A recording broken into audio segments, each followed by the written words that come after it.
Kim bu dunyoda o'zini hisob kitob qilsa, ertaga hisob kitobi oson bo'ladi.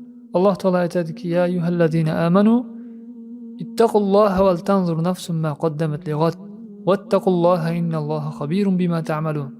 Ey iymon keltirganlar, Allohdan taqvo qilinglar. Va har bir jon ertaga nimani taqdim qilib qo'yganiga qarasin. Qiyomat kuniga nimalarni taqdim qilib ketyapti.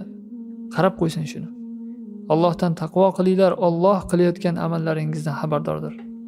Ibn Kasir rahimahulloh mana shu oyatning tafsirida o'zingizni hisob kitob qilinishingizdan oldin hisob kitob qilinglar deganlar. Va qaytib boradigan kuninglarga, ya'ni Robbingizga ertaga yo'liqasizlar. Mana shu qaytib boradigan kuningiz qiyomat kuniga qanday solih amallarni zaxira qilib olib qo'ydinglar. Mana shunga qarab qo'yinglar deganlar. Amirul Mo'minin Umar ibn Xattob radhiyallohu anhu aytganlarki: "Hasibu anfusakum qabla an tuhasabu." O'zingizni o'zingiz hisob kitob qilinishingizdan oldin hisob kitob qilinglar. Va amallaringiz ertaga tarozida tortilishdan oldin o'zingizni hozir amallaringizni tarozida tortinglar.